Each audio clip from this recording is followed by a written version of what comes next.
The journey that we're all on, trying to figure out who we are, is what I think is the crux of the journey of life. I think about so many of the Stoics of the history of the world, and they always end up in the same place where they say, if you can figure this part out, you will find success in life. And that's this idea about knowing thyself, if you can know thyself. And as I've traveled the world and spoken with hundreds and hundreds of people, your journey and what you've done walking down the path of self-discovery, Orion, has been one of these things where I go, wow, that's a person who knows themselves. That said, why should anyone listen to today's episode? Well, they should listen because I come with a lot of life experience. I come from a place where people told me that I cannot do a lot of things, and I will never be able to do a lot of things. Like when I tried to get pregnant, doctor gave me 5% chance to conceive, and in my mind it was 95%. Um, and when I was hitting rock bottom and going through an abusive relationship, nobody thought I will be anything. And I beat the odds. I studied from the greatest people around the world. I rebuilt myself. I never listened to the naysayers. And today I have a pretty good life. And I help a lot of people transform. Also, in my numerology, I have the number 3, meaning that people around me transform, which is pretty awesome. So you might experience this beautiful sense of transformation by the end of today's conversation. So please stay tuned in because it's going to be pretty awesome. Yeah, and that's my hope, right? Whenever I record this, and we're 870 something episodes, lots and lots of Wow. conversations, That's so many amazing. Congratulations. amazing, thank you, and so many people who have walked this path of the transformation. And one of the things that I see that comes up often, whether it's people who comment or send emails, or maybe I have a coaching call with them, whatever it is, so many people have this sense that it's just not for them, that their Mhm. self-worth is in alignment with the possibility that they could have the life that they want. Whereas you see the 95%, they see the 5. And Mhm. what I'm always trying to solve for is that, right? How do you create an actual transformation in your life? So in order to understand your journey, we have to first understand what you come from. How Mhm. would you describe childhood? What was it like growing up for you? Well, I grew up in Israel. My childhood was very difficult. There was a lot of violence. And my parents got divorced when I was 3. We lived in poverty. We lived in such, like, talking about broken. Like, the house I grew up in was so broken that, like, you could, in the winter, my mom used to put buckets to get the raindrops. Right? It was that awful.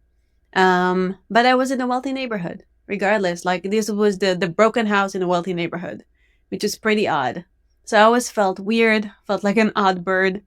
Um, and I had that sense about me for a long time, and I thought it was bad. But now I know that it's okay to be a little different and a little weird. But that took a lot of years to discover. Hmm. Um, and then I served in the IDF, and I moved to Japan for 3.5 years. Um, what do you want to know? Yeah. Well, I mean, that's what this is, right?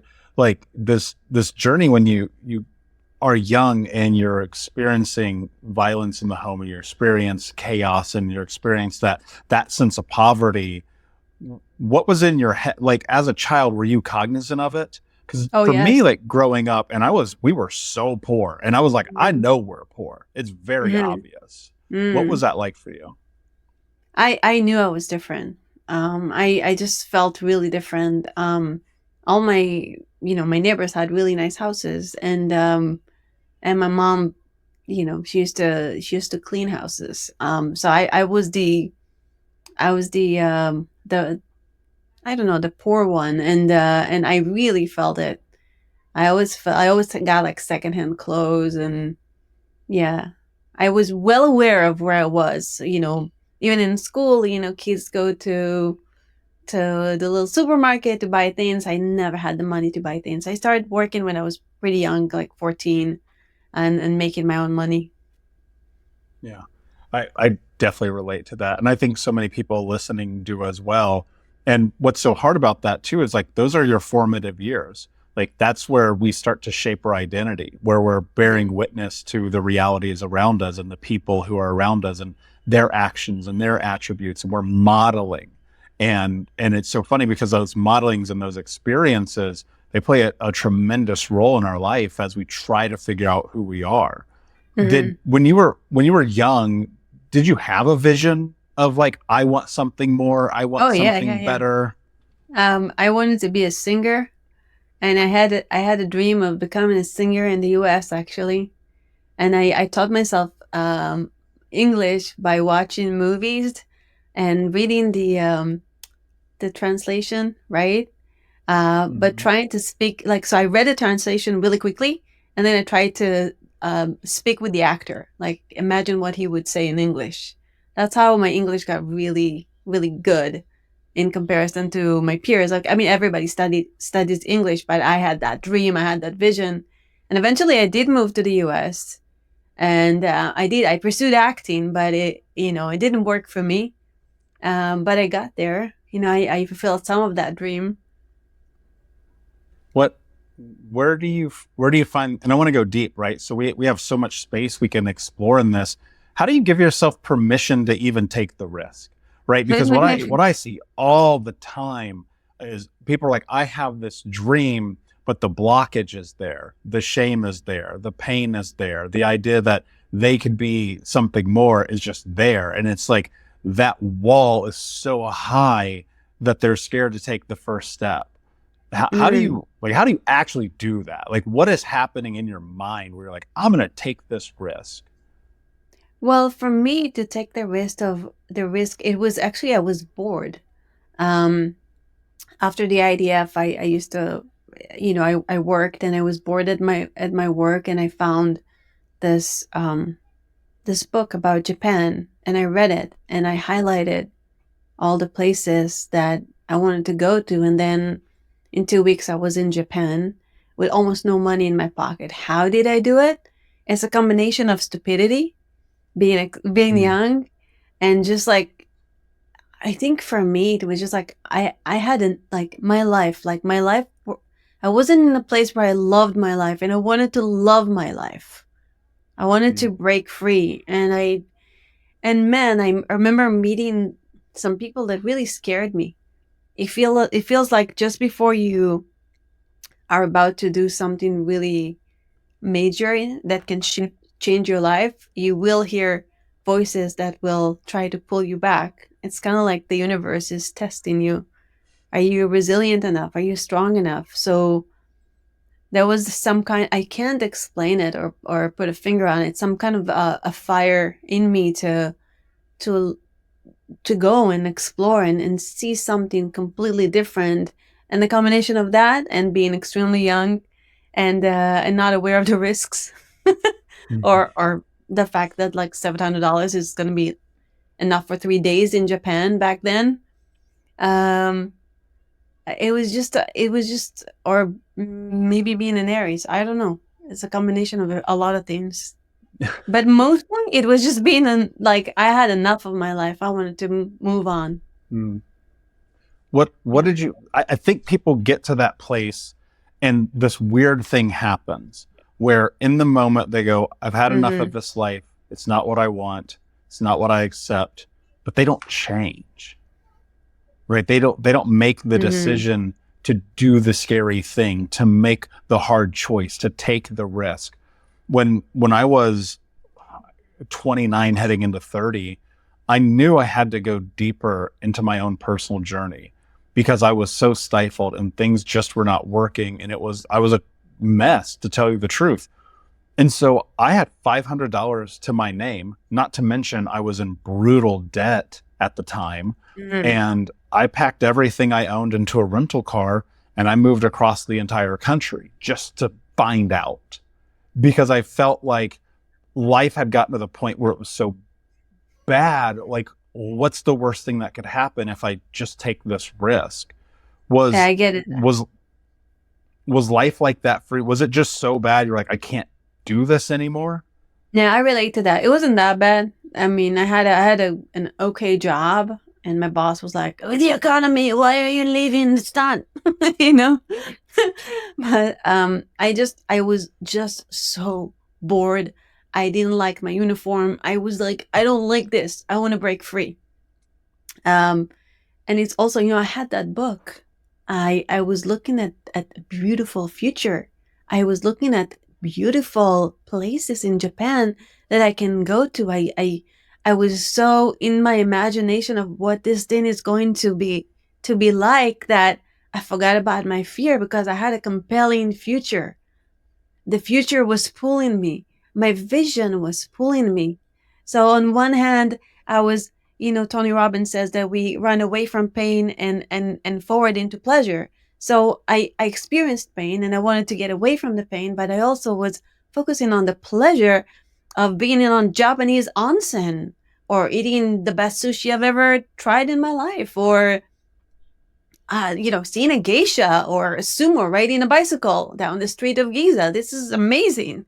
And when I looked at all that, I was like, well, my life here, sumo riding a bicycle, I'm going to Japan. Yes. Yeah. Yeah. That's powerful. And it seems, to be honest, sometimes it's easier just to do it, right? People go, easier said than done. You hear this all the time. And I think to myself, actually, sometimes it's just really easy to make a hard decision.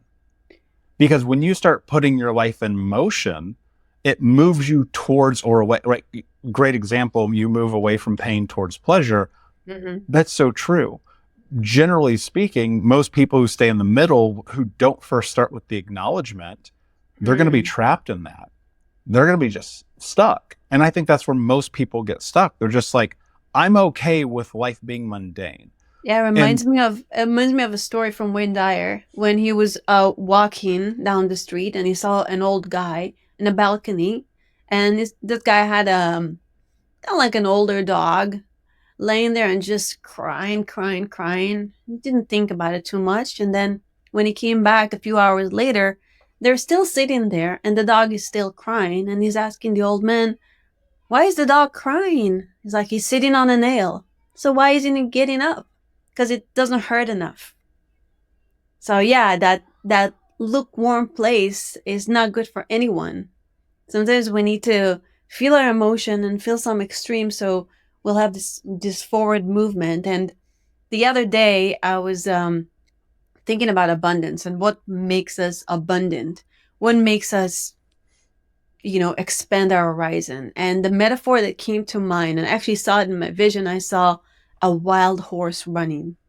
And when I looked at that horse, I'm like, what's in this horse that is the representation of abundance? First of all, this horse is free, does not have the blinders, is open for possibilities. The second thing is the horse is in flow state, is running. There is so much fun. He's doing exactly what he wants to do. So that's the feeling, the compelling future, right? And then what does the horse do? The horse moves. You gotta move. If you're gonna sit and think about changing your life, you're not going to change your life. So you gotta be in movement. Gotta get yourself into a place of imagining where you see the compelling future, where you feel the state flow. And you gotta open the blinders and be open to the possibilities, because people that are lucky are those people that open themselves into those beautiful possibilities. Mm-hmm. Yeah. And it's so difficult, especially if you come from darkness, right? Because it's so easy. You look at your life and you look at, childhood, maybe you grew up in poverty, maybe you're in an abusive relationship, maybe, you're crippling debt, maybe you're sick. I mean, there's so many things that we can leverage as a negative that keep us from seeing that vision for abundance. If somebody is living in a negative state right now and life just is not working for them and they are miserable and things suck. And Mm-hmm. they hear this and they're like, okay, I get abundance. People talk about this all the time. I can't seem to touch it. What Mm-hmm. would you tell them? That you are okay, and it's okay to feel all your feelings and acknowledge them, and it's okay to be where you are, because life is hard and we go through hard things. I went through an abusive relationship where I ended up in hospital, and it was one of the darkest times in my life, because when you're in a hospital, you want your loved one to be there, and the person that I thought loved me was the one who got me there, and I was heartbroken. I was really broken, actually. um, and I used to walk down the streets of Manhattan and look behind my back, thinking he's going to chase me. I was messed up. I took on, he insulted everything about me. Every every part of my body was insulted. And when you go through that much brainwash, you start believing it. So I understand what it's like to be in darkness. Been through tough childhood, I mean, there lots of things happen. I mean, you live life and things happen, right? We all go through a lot of things, but I do understand darkness. I understand being in that place where you don't want to get out of bed, and you even think about ending your life. I had that thought, but I, I'm not for too long. But I definitely was in a very very low place. I started with baby steps. First, you want it. You start with little things like I watched uh, YouTube videos, cat videos, so I can start smiling. I went online and I consumed every possible information I could about self development. And I learned about Louise Hay and mirror work. And Louise said, when something good happened, go to the mirror and say, I love you. And when something bad happened, go to the mirror and say, I love you no matter. Easier said than done when you were in such a dark place, because I looked in the mirror and I freaking hated myself. And I tried to say I love you and I started crying, falling apart. Couldn't say that. But you don't give up. It's about you not giving up on yourself. So I said it again and again and again. And a month later, I was able to say it in straight face. And I also, talking about movement, I promised myself that nobody ever is going to touch me like that ever again. So I took martial arts. I took MMA. I took Aikido. I got strong. I lifted weights. And I also did yoga classes. And I remember crying in yoga classes and dance classes. Everything to like move all this pain away from my body, because I don't know exactly which one did the research, but they took two groups. One did Prozac for 3 months, one did exercise for 3 months, and they got the same results at the end as far as their well being. So, movement is super important. So, you got to move. And what you're focusing on. If you want to focus on, I could have been focused on I'm a victim, which I did for a long time. And sometimes I do fall into, poor me. But now, much less than in the past because I am aware. So, you want to what are you focusing on? You want to focus on the bright vision. Even if it's hard, you want to try it and baby steps. You want to move your body, release all those good feel hormones, strengthen your body. When you strengthen your body, you strengthen your mind. It does, Rome was not built in a day, and your self esteem will not be built in a day. Well, maybe if you do a hypnosis session with me. Just kidding. But maybe not. Um, but it takes time. It takes time to build ourselves, and we're like onions. And when we think like, oh my god, I just healed that layer, I'm great, you get triggered by another thing. So I feel like throughout life we're in the process of healing and peeling the onion layers. But guess what? You get better. Today it's going to be hard, tomorrow it's going to be hard, next day it's going to be a little better, a little brighter. Baby step. If you just focus every day on where you want to go, you will get there. You play the long game. Hmm. Yeah, it's funny because I recorded a podcast a few weeks ago. It was called Baby Steps with Giant Goals. And I think that we get so caught up in like, I have to hit a home run or I don't matter. And it's like at the beginning for me, and this is genuine, I was like, can I brush my teeth today? Oh, Like, that's can I get good. out of bed? Can I take Yeah. a shower today? Can I not? And then it was little things that were big things. Like, can I not smoke a cigarette for an hour? Like, that sounds insane, right? As somebody who quit smoking and I would never smoke again, the idea of can I make it an hour when you're smoking 2 packs a day might as well Mm-mm. be a year.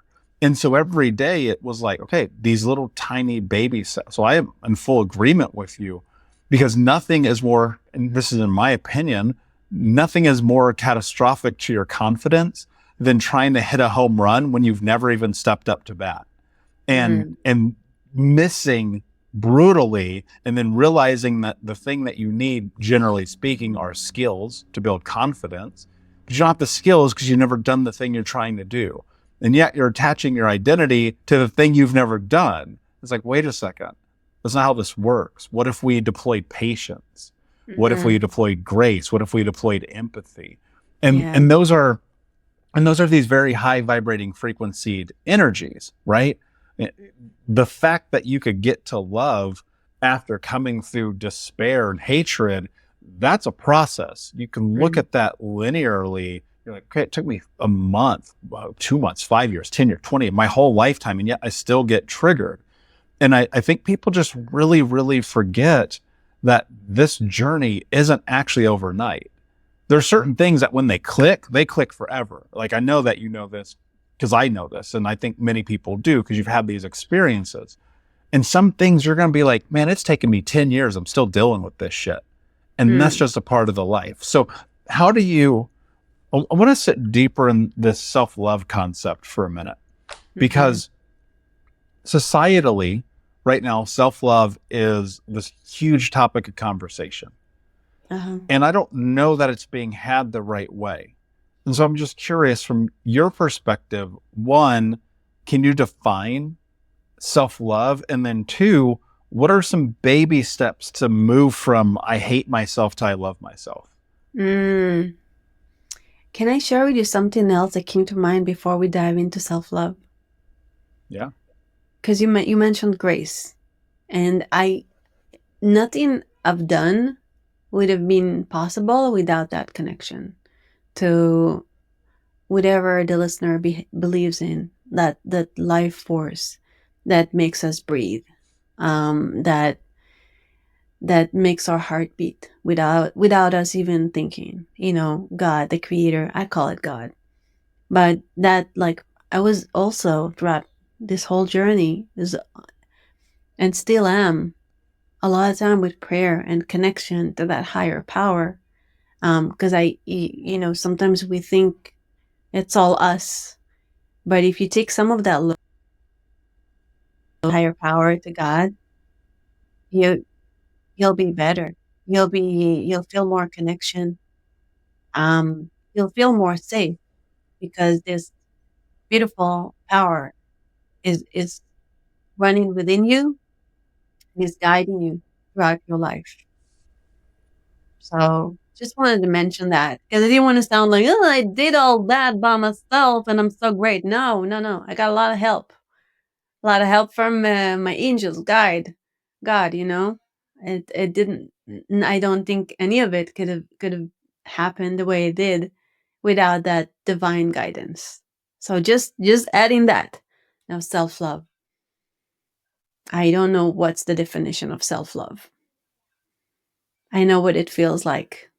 It's a sensation. It's a knowingness that my mentor, Dr. DiMartini, always says, whatever you did or didn't do, you are worthy of love.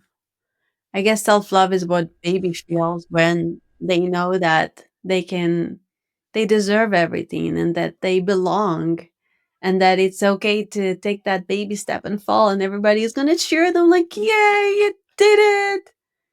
So if you look at yourself and you connect to that inner child inside and you hug him or her and you talk to the inner child, that that's one of the most amazing step that you can do for self-love.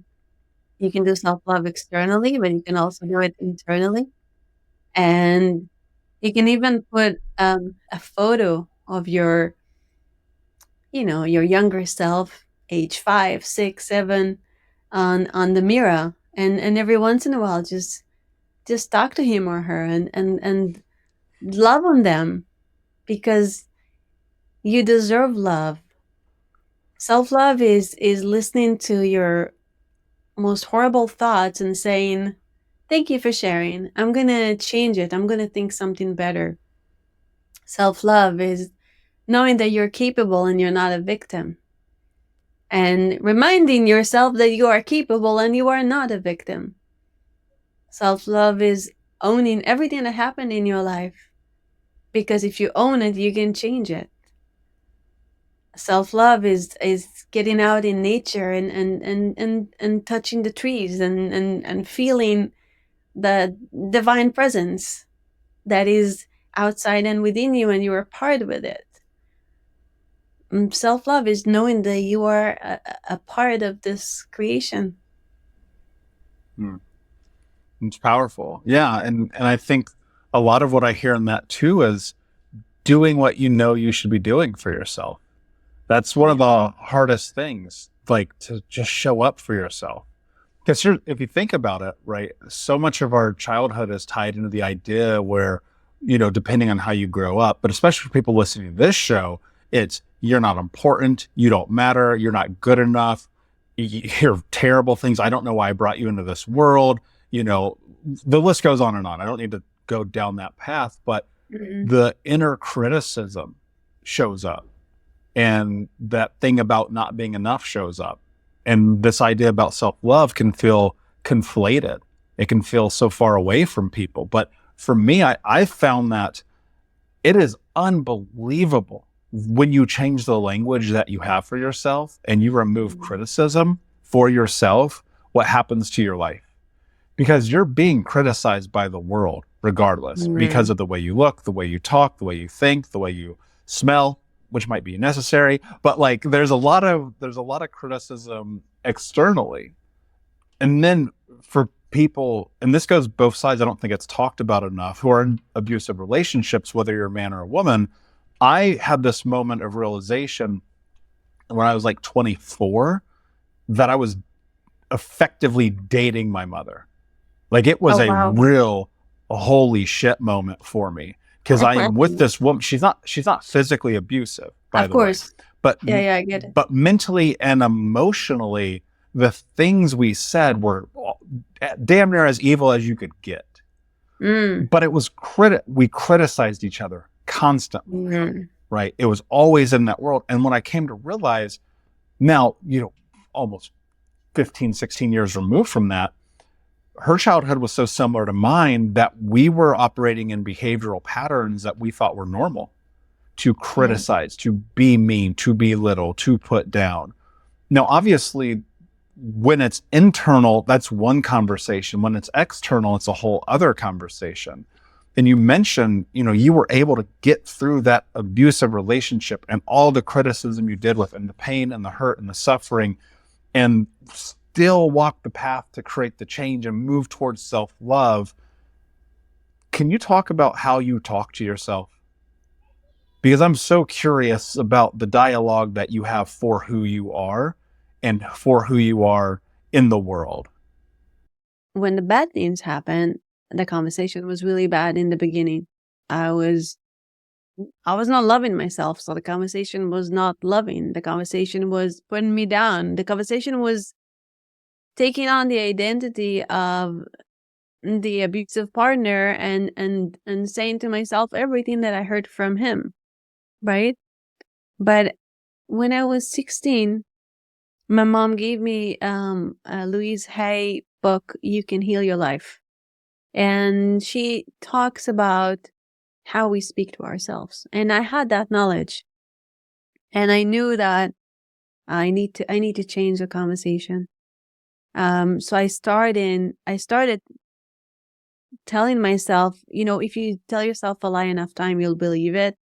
So when we tell ourselves that we are worthless and we suck and we're the worst human being on the planet, if we tell that to ourselves enough times, we will totally believe that. So why don't tell yourself a really great lie? Like, I'm capable, I'm awesome, I can do it. I developed an identity. I saw myself as the phoenix rising. I knew that there was a light inside of me that I can hold on to. And I held on to this, but I held on to it. And I said to myself, I can rise like the phoenix. I knew I've done it in the past. I survived a lot. I am a survivor. I can do this. But then the conversation went from I'm a survivor to I'm even like the identity of the survivor did not serve me anymore. Now I'm a leader. Now I'm capable. Now I'm a leader. I'm creating transformation around me. I'm freaking awesome. I'm kind. I have a good heart. I love myself. I forgive myself. This is the conversation that I told myself. And if you tell yourself those words enough times, you'll start believing in them, even though in the beginning, you will feel like you're lying. What do you think? The bad words are not lies? Is it true that you're not capable? Is it true that you cannot reach anything? That's the biggest lie you can tell yourself. So start shifting that. Yeah, it is crazy. And it is a lie, right? Because where's the evidence? I'm always thinking about that. Where's the evidence that proves that you're not capable? Because there's so many things in your life that you're unbelievably capable of achieving and getting. And so many shifts that you're capable of having, and so many opportunities that you're capable of taking advantage of. And sometimes it's like, you've got to figure out what game you're actually playing, because I don't think people have clarity on what they're actually doing in their life. And it's really hard because if you think about it, we're really effective at controlling certain parameters of our life. We will control what we can measure and what we can see, right? But we don't control the intangible, the mindset conversation, the connection to other human beings, the material we're putting into our eyes and our ears and our mouth for that matter, right? And it's so interesting how so much of what we choose to control plays a role in this. Mm-hmm. And if you can give yourself permission to be like, actually, I'm going to build and create these parameters of making myself who I want to be. Yes. It's only a matter of time before you become that person. Yes, exactly. Amazing. Your brain is like a puppy. It's like a loyal dog. If you tell yourself, I used to be a personal trainer a long time ago. And my client used to say, I'm not good at lunges. I'm not good at lunges. I'm not good at lunges. So the lizard brain, that part of the brain that is the ancient brain, that is like a loyal puppy that will make sure that you are right. If you told that lizard brain, I cannot do lunges, and you told it enough times, the next time you'll do a great lunge, it will not believe it, and you go back to doing those bad lunges, because that's the identity. My identity is I'm not doing good lunges. So I had to force my clients, I didn't have to, but I enjoyed it, to say, I am great at lunges. I am great at lunges. I'm kind of funny sometimes. And they did that, and they just, like, as they were saying that, they were improving because they were commanding their body. They were commanding their subconscious mind. They were, training. So kind of like in a trance state and talking to themselves, and they did great. I also used to, when I stretched them at the end of the session and they were kind of super loosey-goosey, I would talk to them and do some embedded commands and tell them great affirmations about how amazing they are and how wonderful they are. So I feel like it's great. It's great to listen to beautiful meditations and beautiful affirmations, and especially when you're in that trance state, in that moment before you go to sleep, and all the defenses of your conscious mind are low, and you put good input into your mind, most people go on Instagram and TikTok and then go to sleep. So they fill their mind with BS and stress, and then they go to sleep. If you just change that habit and you just listen, there are like 1,000,001 meditations. There is the app Brain Tap. It's amazing. They have lots of guided meditations. I mean, it's everywhere. It's so easy. You can get it for free. You can pay a little sum of money and get the most amazing meditations on the planet. So you want to feed your mind. And if you cannot say it to yourself, have somebody else whisper in your ear that you're amazing and you're good enough and you're lovely and you're loved and you're sexy and you're wonderful. And then you will take on those words as if they were your own. Yeah, absolutely. Because in the same way, and I teach my clients this all the time, in the way that you were brainwashed as a child, you get to choose to brainwash yourself as an adult. Yeah. And that process of doing it as an adult, at least I've come to find, is what you're putting in your ears, your eyes, and your mouth. And so much of it is I am not a huge proponent of positive affirmations. I think on a long enough timeline, they can dissipate in their effectiveness and their efficacy. But in the beginning, what I love that you said this. Tell yourself a great lie. That's what I did. Same thing, same mirror work. I used to go stand in front of the mirror and be like, I love you. And it was crippling uncomfortable. Oh, I get that. It was disgusting and I hated it because I hated myself. And so do you know when you look in your eyes in the mirror a long time and your face changes and your eyes change and you're like, who is it? I don't even understand. Yeah. It's hard to look inside. It's hard to look in the mirror. Some people are having a hard time just not even saying, just looking in the mirror, looking in their own eyes. But do it. It's great. Yeah. If you're not going to love yourself, who else will? Like, you teach people how to love you by the way you love yourself. You're like, oh, they don't love me. They don't treat me well. How well do you treat yourself? How much do you love yourself? What you give to yourself teaches others how they should treat you. I mean, of course, there are extremes like abusive people, blah, blah, blah. But in general, if you want to get love yourself more, give more love. Yeah. And it's going to suck at the beginning. Like it really does. If you're full of criticism and self-hatred and self-loathing and suicidal ideations, which I've had all of those, that the first time my life actually changed was when I stared in the mirror and I made myself look at myself. I'd never looked at myself before. There was so much shame and so much guilt. It's not, hey, how's my hair? How's my beard? How's my clothes? It's like I looked into the depth of who I was and it stopped. And so when I wrote Think Unbroken and we released that book now almost 6 years ago, which is so crazy, one of the chapters is talking about doing this mirror work because it's so profoundly important. And I don't think it's talked about enough because it creates this thing where your life gets to change because now you can start commanding yourself to love yourself. You are giving yourself orders and stepping into that brainwashing capacity that I think is unbelievably necessary. Well, I want to just stay in that for a moment. What was the biggest aha for you in the mirror work? What shift happened for you that the discomfort dissipated? The day that I was able to look at myself and say, I love you and not cry. That was amazing. I felt that it was a breakthrough. And just spending time with myself and sending that good vibes to that girl in the mirror and loving her no matter what, no matter how broken, devastated, unwanted, trash like she feels, still loving her. Like I was proud of myself in that moment.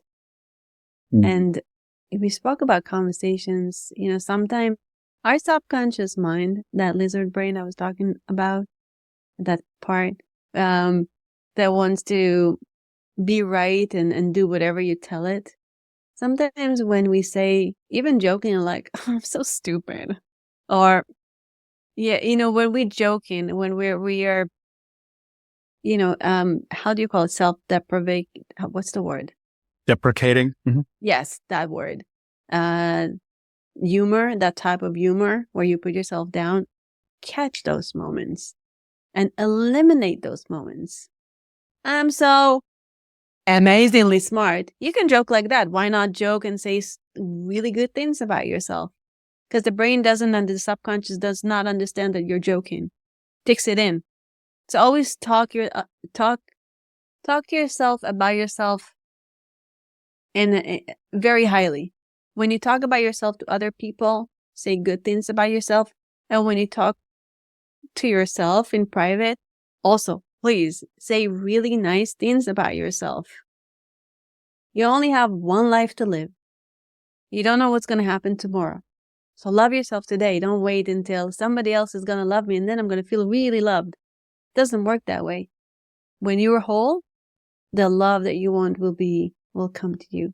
When you're in the, of course, when we have a partner and that's beautiful, supportive partner, it increases the love. But you got to do the work for yourself and not wait for the day that something's going to happen and then you're going to love yourself. And then you're going to feel happy. I'm going to get that beautiful big house and then I'm going to feel happy. No, you got to experience those emotions now. Go into gratitude and appreciation of what you have and train your brain to be in gratitude and appreciation of what you have, because our brain is pretty primitive. We're still looking for the saber-toothed tiger and what's bad. We are trained in our DNA to look for danger and to look for what's bad. So if you do practice like mirror work, if you do practice like gratitude, you change it and you start looking for what's good. It's a process, but it's amazing what gratitude can do. Even just one list of gratitude. And you're like, my life sucks. I have nothing to be grateful for. You're breathing, right? Somebody just died now in this second. You can walk, great. A lot of people cannot walk. You can talk, great. You can write, you can think. Thank God you can think. There are so many things we can be grateful for. Yeah, I mean, it's so true, because negativity, and I don't know what it is about the human experience. I mean, it's honestly probably just tied into our survival mechanism, but damn, we are so good at leveraging the negative. It is just like, it's almost like every human has this superpower where we can just walk down the path and be trapped in the negative. Smiling. Yeah, my son was just entering. Sorry. It's alright. Yeah. Okay. And so, you look at this journey and we're so tied to the idea of the negativity where it can just consume everything around us. And then suddenly you're a negative person, and then you're a complainer, and then you're a criticizer. And then now it's not only you, but the people around you don't want to be around you. And then you're the glass half empty person, and your relationship starts to go to shit, and your health goes to shit, and your money goes to shit. And it's like, I'm not saying you got to wake up every day and like, I'm grateful for coffee, but there's got to be something in your day-to-day life where you can find gratitude. Because and people talk about this all the time, but Viktor Frankl's Man's Search for Meaning, he found something in Auschwitz like fucking Auschwitz. If you can be grateful in Auschwitz, why can't you be grateful in your home, with your family, with your partner, with your children, with the career you have, with the health you have? And yet somehow we're tied to the negativity. So I agree with you entirely. Find the gratitude, find the space to have thanks for your life, for this experience, for what's in front of you. Because it's really interesting, because when and this is my own personal experience, when I shifted my inner dialogue and my voice from deep, deep negativity into positivity, optimism, and gratitude, I watched my life change. Like I can almost measure it because it was so clear and evident and abundant. And so even though it's difficult, I don't want to call it the cure to the problem, but it's a really, really good recipe to start the process. So I'm curious your thoughts here. If somebody's really, really struggling in this space, trying to command their mind, maybe they've been doing some of the gratitude, they're being patient, they've tried other things, and they're like, you mentioned hypnosis a minute ago. Mm-hmm. Will that actually work? Does that do anything? Yes. Tell us about this. Yes. So if you are, our conscious mind is just it's like a reoccurring thoughts that we have. It's a small percentage of our inner world. Most of our inner world, our belief system, is in our subconscious mind. Sometimes there is the belief of, I don't belong, I don't deserve, I cannot relate, whatever the belief, I'm not good at ABC. And that can be a belief that you formed as a child.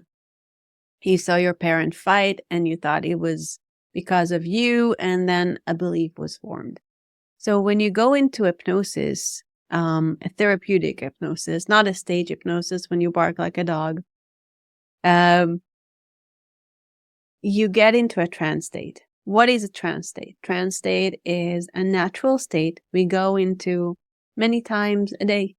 When you drive from point A to point B and you can't even remember how you got home, that's because you were in a trance state and your subconscious mind took the wheel and got you home, right?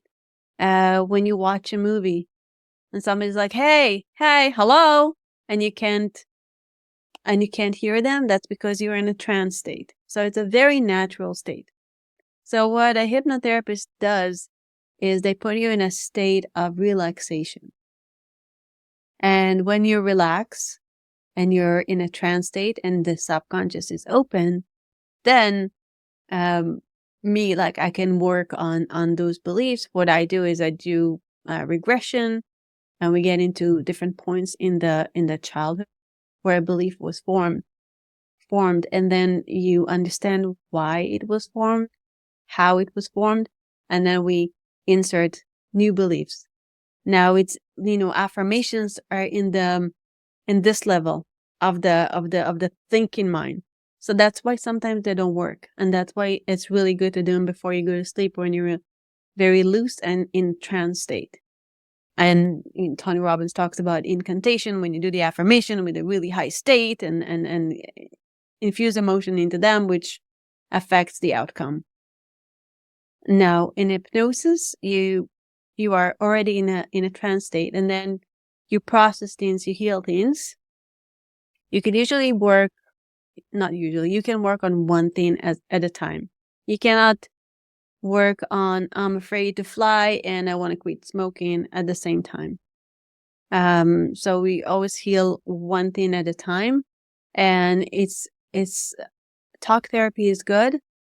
Many times in hypnosis, you can solve something that people struggle with years. You can solve it in like 1 to 3 sessions, because you're not dealing with talk. Talk is the conscious mind. You're going deep into the subconscious, and then you heal. Yeah. I am personally just a huge proponent of hypnosis. I have gone through, I've probably done it 30 times professionally with different people, different problems, Perfect. different issues, different things that come up. Good Because I agree with you, like talk therapy, even coaching, like powerful, practical, has a place. But there's something about touching the depth of that subconscious where there's been moments where I've been in deep hypnosis where I disappear and a 2-hour session feels like 2 minutes. And, wow. And it's so incredible. I'm highly hypnotizable, by the way. So it's something that, that's the word I was looking for. And it's something that has played a huge role in my life. You are exactly. I am, and but that was a part of it too, right? Because I was like, there has to be a willingness from an individual level to try whatever it takes to find the solution to the problem. Right. And I think that people will kind of balk at the idea of hypnosis or alternative modalities because it's not a medicine. It's not a prescription. It's not I'm going to give you something. You take this physical object, you put it in you, and you can expect a change. This is deep into the depths of your psyche, to the very limbic system that keeps you alive and focused and existing and beyond. Because we don't even really understand it fully in its entirety. And in fact, there's research now that points to we might actually understand less than 10% of the human brain. We thought it was 10% for a long time, and now we're coming to find like maybe it's like more than closer to 1%. Wow. And so you take that into consideration. We're It's so like, smart. yeah, it's like there's so much opportunity for the depth of growth to continue to happen. And my hope, Orion, is that some people will listen to this to today and the future, and they'll say, hey, maybe there's a space for me to go and learn from you. Before I ask you my last question, where can everyone find you? Totally. We'll have to have you back. This is such a great conversation. But for the sake of time, where can everyone find you and learn more about you? Okay. Well, you can find me at orionsmethod.com. And I have a great podcast, and I had a great guest. Thank you for our interview, by the way. It was amazing. Cool. And I felt really a good connection.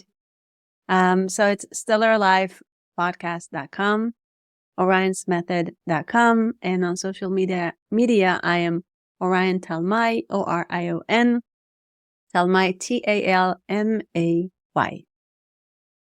Amazing. And guys, keep in mind, if you go to thinkunbrokenpodcast.com, you will find that and everything you need in the show notes for this episode. My last question for you, my friend. What does it mean to you to be unbroken? To be in connection with the divine, and to trust. To be unbroken is to trust.